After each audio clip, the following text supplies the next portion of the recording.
I'm Aiman. Welcome back to another gardening video. This video is going to be the first video in a series of backyard updates of my mom's garden for 2023. And today's video is going to be about the irrigation system behind me. You can see that there's pipes laid all around because right now my dad's installing and changing the irrigation system that we already had set up because there's a lot of changes that are happening to our garden. Okay, so let me plug in the power so that the water can actually course through the system.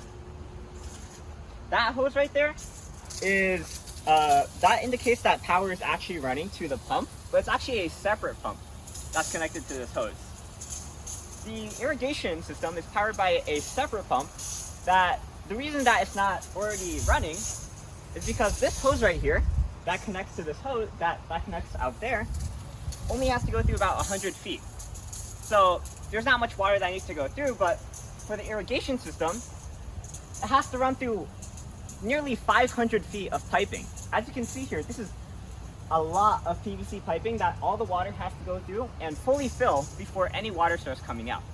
So while we wait, I can talk a bit more about the irrigation system. Oh, and as you can see, water is already starting to come out.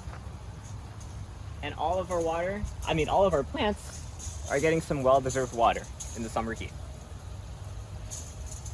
So let me take you through the irrigation system. You can get the meat of it all. I'll show you the pump in a separate video. But in this video, mainly so you can see all the connections of the system. And you see it runs through the front of the garden, as well as the side here. And you can actually adjust each section of the irrigation system using these valves here to increase or decrease the pressure. You'll notice that as I actually turn these valves that it doesn't just change the pressure here, it changes the pressure in the rest of the system. So as you adjust one of them, the rest of the system gets affected. So it's a bit of a trial and error. You know, if you adjust this one perfectly, but then you go to another side of it and then you adjust that one, this one's not going to be so perfect. So that's the whole issue with this. But it's still perfectly designed. It's still, you can adjust each one and it doesn't have to be perfect. It just has to be good enough. You can see that all the holes here are drilled, 6 inches apart. Gives just about enough space.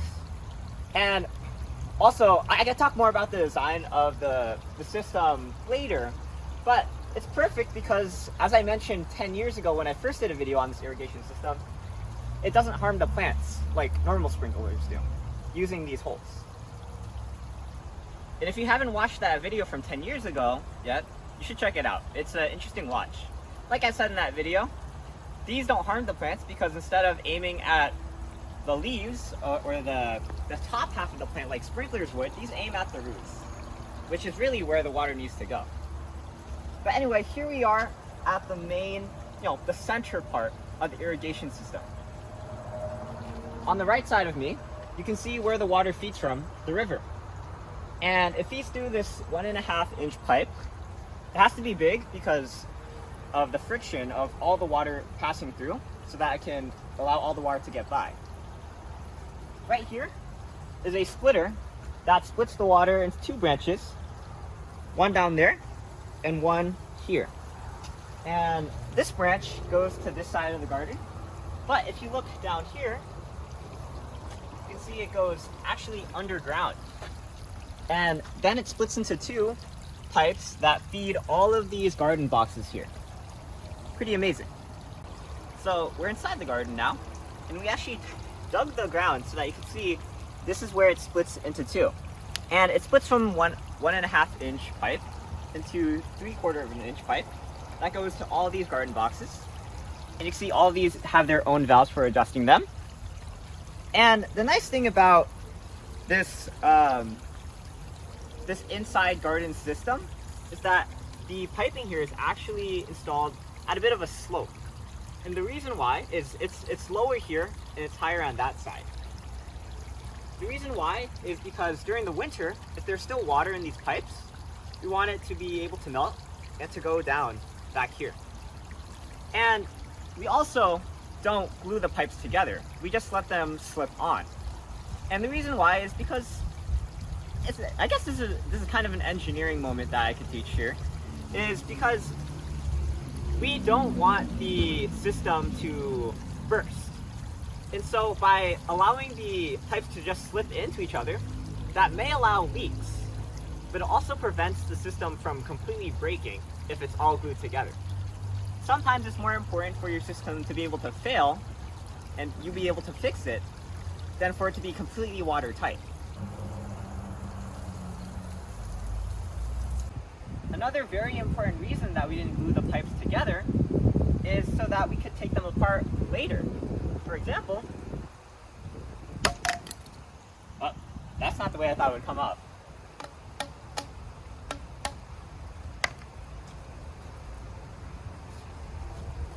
Okay, I guess I need the hammer. But anyway, these pipes here are 10 years old. These are the original pipes from when we first built the irrigation system. The good thing about my dad's irrigation system is that all the pipes are connected, not glued, so that when one gets broken, like right here, see, you can just replace it with a new one. Turn the water off so you don't waste water.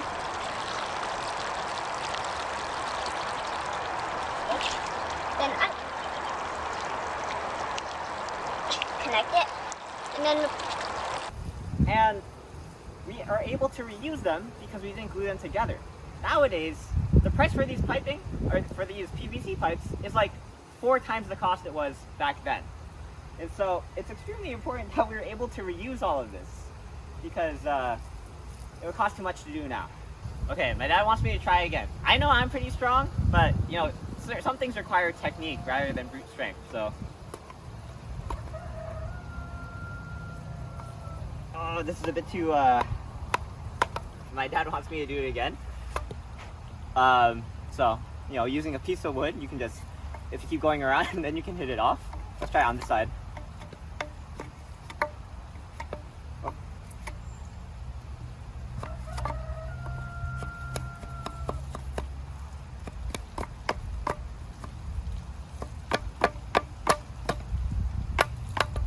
Okay, that's breaking the piece of wood, but sometimes you can just use brute strength. This is my preferred method. You just twist it off, which seems much more easier when you have very wet hands. Alright, so back to the main part of the video. Actually, mentioning that hose that we saw before, the reason that we have that set up is so that my mom can reach the plants that aren't as easy to set up irrigation for, like the tomatoes or other similar plants. And so while we're here, you know, you can notice that every single part of this main garden here is at least somewhat irrigated by this system. And that's because my dad planned it out complexly so that it would reach all corners of it. So, you know, you can see it goes from the main feed to here, or from there to here, but it also goes around to fill out this front area. But then a pipe goes to the back inside to irrigate this inner garden bed. And so you can see that similarly all around this garden. So personally, I think this irrigation system is well designed and well thought out. Some other design choices you might see is, for example, here, you see that my dad capped some of the pipes. You know, that opens up room for later installations. Here you can see that there's a loop. There's one branch here and another branch here, and they meet up at the front here. And the nice thing about a loop is it actually reduces the pressure loss throughout the pipes. And oh, another thing is, you can see this here. It's quite of a bit of an interesting arrangement, a bit quirky. Here you can see that the PVC piping is on the inside edge of the garden bed rather than the outside edge like these ones are. And that one was a personal request by my mom, because she just wanted this to be on the inside rather than the outside. Now, going back to this garden bed, you'll see that it's not actually, water's actually not coming out, which means that we'll have to adjust the pressure here. And before it was already, before we did this video, it was coming out perfectly, which means that some adjustment that we made during the video must have caused this to not irrigate properly, which means that we'll have to adjust this. And that's what I mentioned earlier with when you adjust one part of the system, it might cause another part of the system to be not properly adjusted. So we're going to go into the inside, and this is, you know, if this system does have any design issues, it could be the placement of valves. There isn't really a consistent plan for where valves are placed. Sometimes it's okay to admit when you have a flaw in your design. That just means that future designs are going to get better.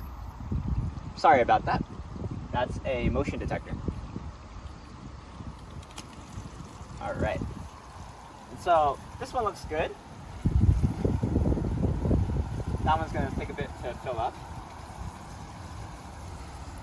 And you know, the funny thing about this is that when we adjust this one, there might be another issue that pops up somewhere else. But that's what we'll have to look out for as we keep adjusting these. Yeah. All right. And sometimes you'll make design choices that are just plain confusing. For example, this system here, which, you know, if a real plumber did this in your home,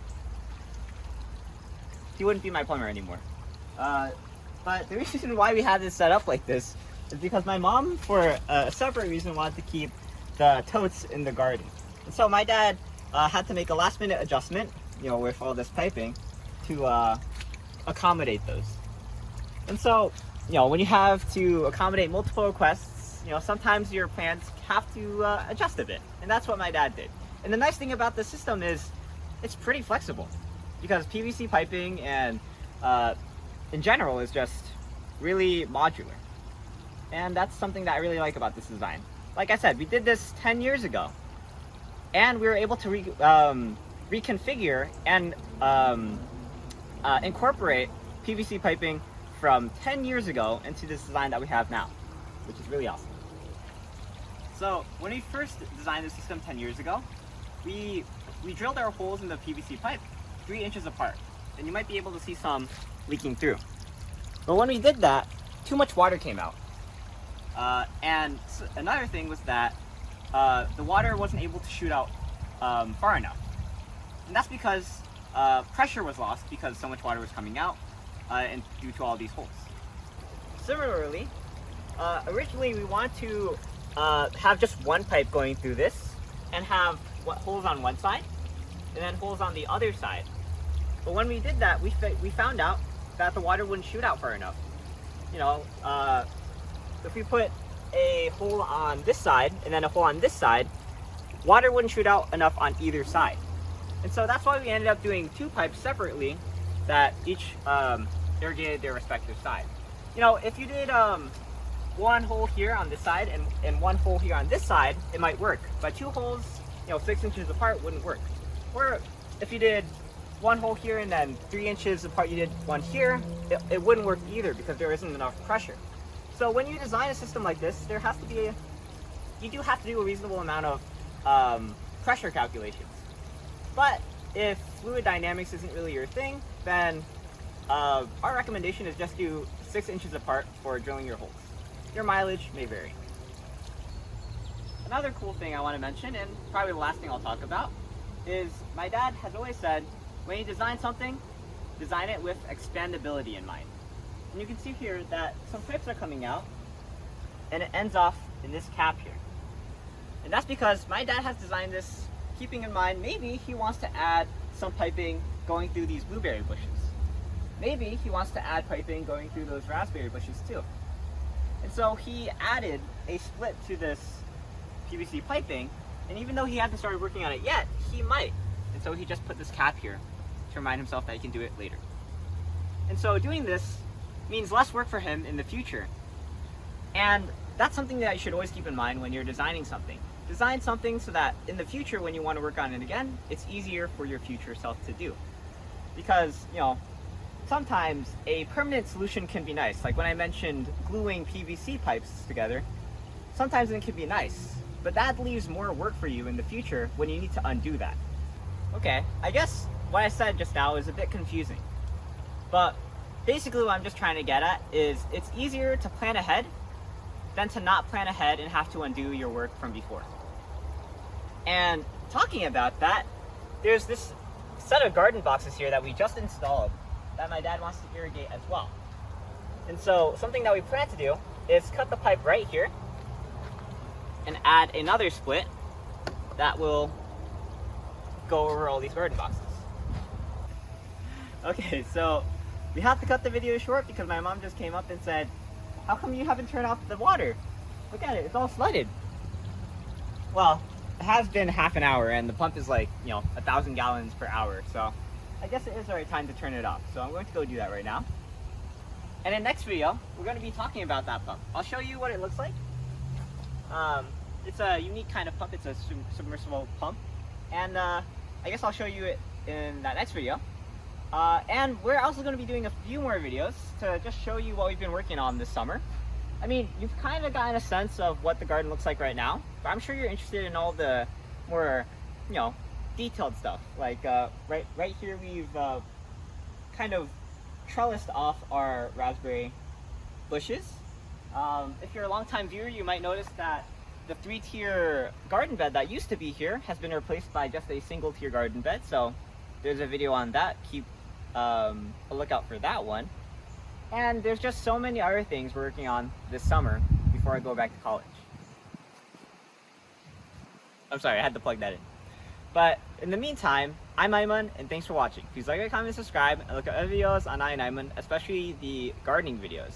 It's been a while since I've done a video, so I still need to get a bit back up to speed on the presenting aspect. But I'm enjoying doing these. And I'll see you in the next one. I'm Aiman, and signing out.